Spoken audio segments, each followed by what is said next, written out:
Čekaj.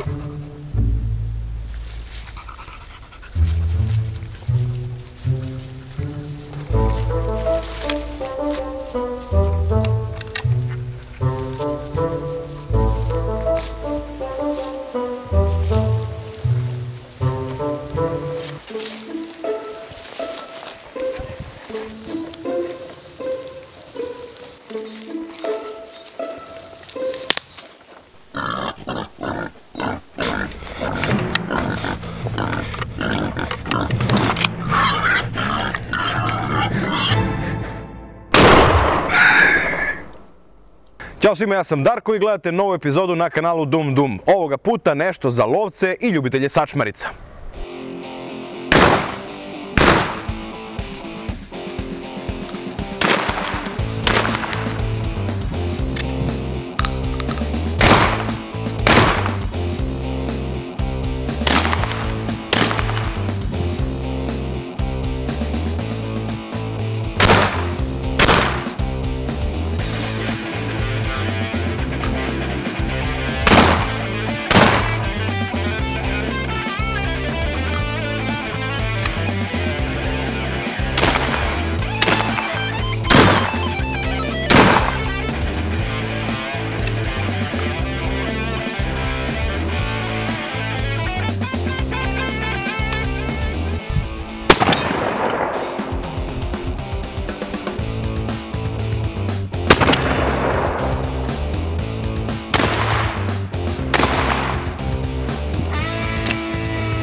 Lovačka boks sačmaret i popularno bokerica IŽ-27M je lovačka puška proizvedena u Rusiji u Iževskom mehaničarskom zavodu ili fabrika mašina Iževski. Jedan deo te fabrike je Bajkal koji proizvodi lovačko i sportsko oružje. Ova puška je dosta popularna kod lovaca u Srbiji zato što nudi najbolji odnos cene i kvaliteta. Inače, fabrika Iževski postoji od 1942. godine i jedna od njenih delatnosti je proizvodnja oružja, najpopularnije po tome što je proizvela čuveni pištolj Makarov. Ova puška, konkretno ovaj model, je proizvedena 2010. godine, proizvodi se i dan danas. Proizvodi su mnogo varijanti. Ovaj konkretan primjerak je primjerak sa dva okidača, belom glavom, ejektorima, u magnum varijanti, znači 12x76 i ima fiksne čokove, 3/4 čoka i pola čoka. Ovaj model na našem tržištu košta nov oko 62-3 hiljade dinara, a polovna je oko 300 do 350 evra. Dužina ovog modela je, ove puške konkretno, je 1140 mm, dužina cevi je 720 mm, a težina je 3,4 kg, što je dosta teško. Jedna od razlika između magnum pušaka i običnih 12x70 je u bravljenju. Magnum puška ima jače bravljenje i u ležištu metka. Jedan od mana je što kod puške koja nije magnum, znači puške 12x70, staje magnum metak. Što znači on uđe i stane u cev, međutim nema prostora da se metak prilikom opaljenja raspertla i onda može doći do naduvavanja cevi i oštećenja puške. Zato uvek magnum municiju koristite isključivo u puškama koje imaju oznaku na sebi da su 12x76. Pošto svi lovci kažu da svaka lovačka puška drugačije nosi, evo mi ćemo ovdje da probamo kako ovaj IŽ-27M nosi na 30 i na 70 metara. Probat ćemo pepejce, probat ćemo dvojke i probat ćemo osmice. Ovaj model, kao što smo već i rekli, gornja cev je 3/4 čoka, a donja cev je pola čoka. Evo prvo ćemo da vidimo kako na 30 metara nosi Rio Pepejac.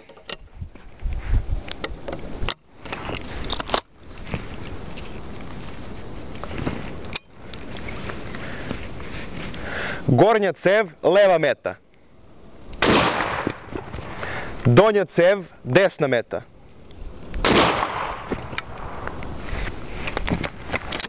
Idemo da vidimo. Evo ovdje vidimo gornja cev koja je više čokirana na ovoj pušci, 3/4 čoka. Napravila je, evo vidimo, grupu oko pola metra. A donja cev koja je pola čoka, ona je, čini mi se, jedino koje su dole otišli kao manju grupu da je napravila. Ne znam, zaključite sami. Ali eto, na 30 metara pepejac iz IŽ-27M.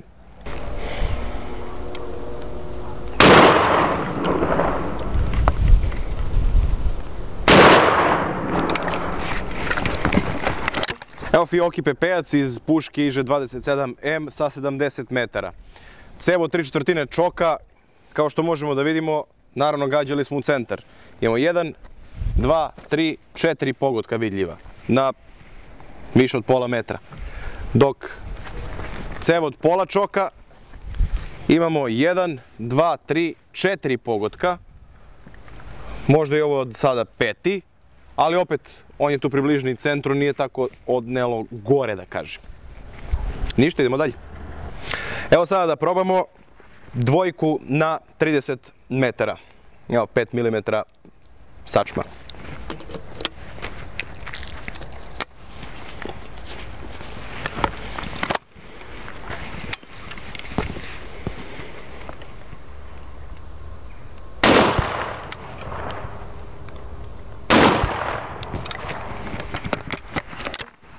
Idemo da vidimo. Evo ovdje možemo da vidimo dejstvo sačme broj 2 ili sačme 5 mm na 30 metara. Ovo je cev 3/4 čoka. Kao što možemo da vidimo, celovu metu je zahvatilo. Nigde sa strane, znači samo metu. Ovo je bilo od malo pre. Pa, negde oko 50-60 cm. Nemam kod mene metar trenutno, ali eto vidite. Naspram šaku koliko je sačma zahvatila. A ovdje imamo cev sa pola čoka. Evo ovdje vidimo kako se sačma rasela kod cevi sa pola čoka. Više, naravno, jer je cev manje čokirana. Idemo dalje. Evo sad probamo dvojku na 70 metara.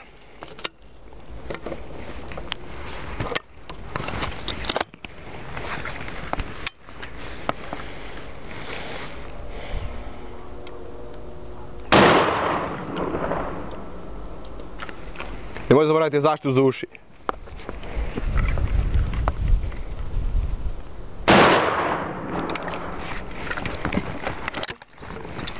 Ajde da vidimo. Evo sačma broj 2 na 70 metara. Znači sačma 5 mm.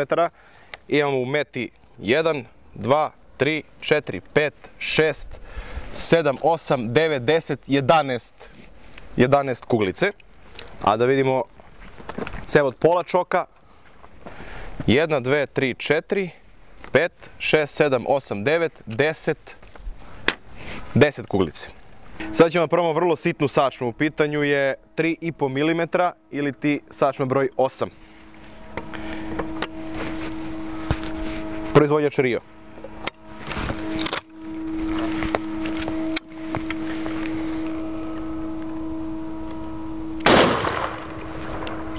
Stalno zaboravim antifone.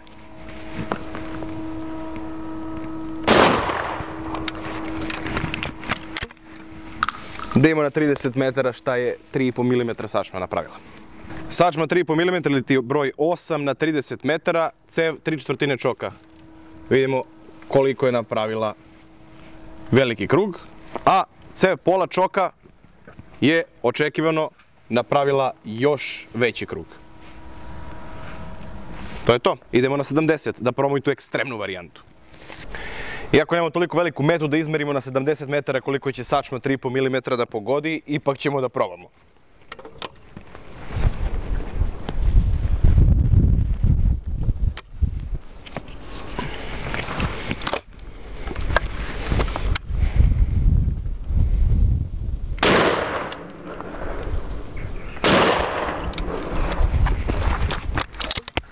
Vidimo da se uopšte nešto vidi. Evo sa 70 metara, 3,5 mm sačma možemo da vidimo 3/4 čoka i možemo da vidimo tamo pola čoka. Tek ovdje može da se vidi neka tako drastična razlika u čokiranim cevima. Više čokirana cev ima više kuglica u meti, dok manje čokirana cev, naravno, ima manje. Veći je krug napravila prilikom leta. To je to s ovim testom. Evo ovaj test ovdje sad radimo zbog sebe, zato što se upravo raspravljamo, ja i moj drug kamerman, da li će kugla da probuši metalnu ploču od 5 mm. Ovdje imamo krušikovo zrno Silverhawk i imamo Belotovu kuglu. Belotova kugla je Magnum, Silverhawk naravno nije. Ja kažem da će obe kugle da probuše ploču, on kaže da neće, pa da vidimo. Ajmo prvo podkalibrno Silverhawk.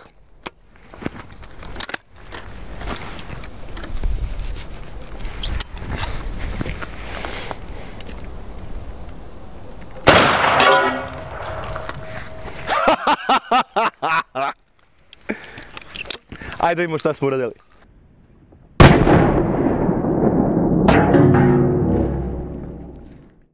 E sad, dalje bio u pravu moj drug ili sam bio, ja ne znam, jer ovo dalje prošlo ili nije, u svakom slučaju transfer energije je ogroman.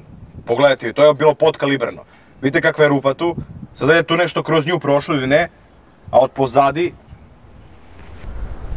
možda i prošlo, ne možemo nigde na zemlji da vidimo da li nešto ima uopšte. Hajdemo Magnum kugla, šta radi on. Sada ćemo da probamo Belotov Magnum kuglu i kuglu uvek gađamo iz manje čokirane cevi, u ovom slučaju je to donja cev.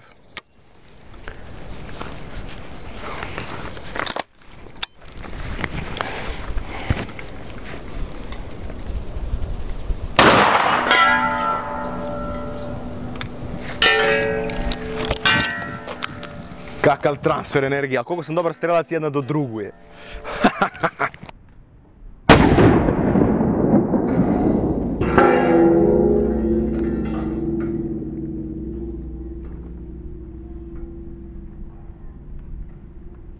U prošlom videu smo radili recenziju poluautomatske puške M76. Tu smo gađali kalibrom 8x57. Kao što ovdje možemo da vidimo, transfer energije je nikakav, a probojna moć je ogromna.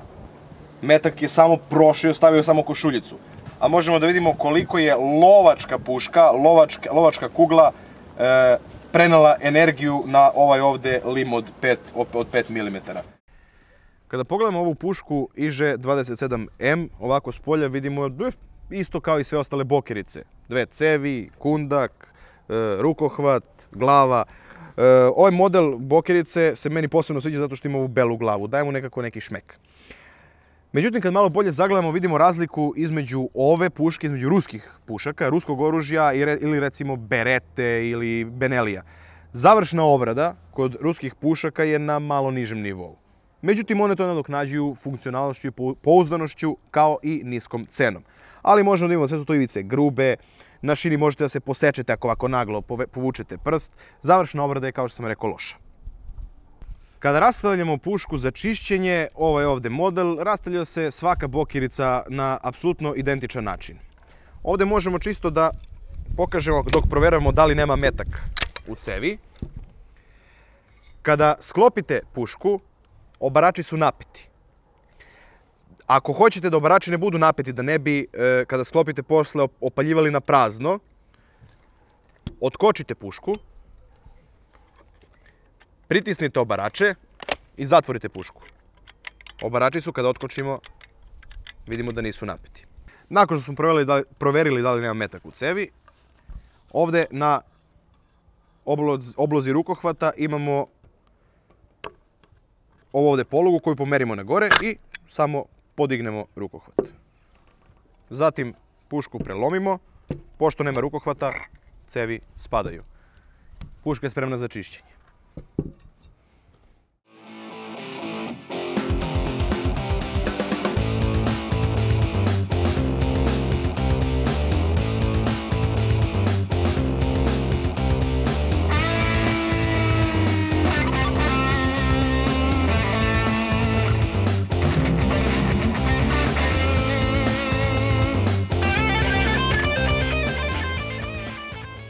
Kada sklapamo, isto je prosto kao i kad smo rasklapali. U ovaj ovdje žleb ulazi ovaj zub. Zatvaram cevi. Vraćamo oblogu rukohvata.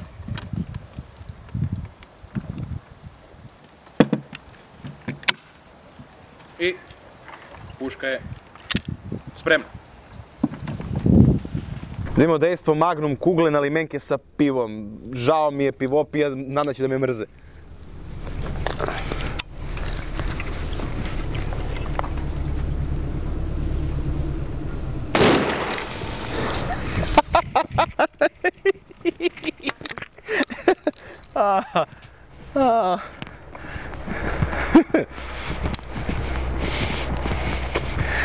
Ovdje su nekad bile limenke.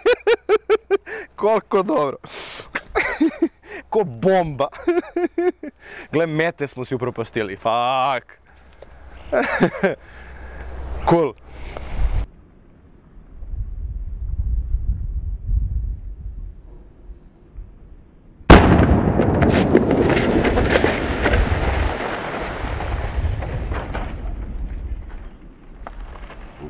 Puška IŽ MP27M se proizvodi od 1973. godine. Proizvedena je u preko 1,5 miliona primjeraka, što dovoljno govori o popularnosti ove lovačke puške.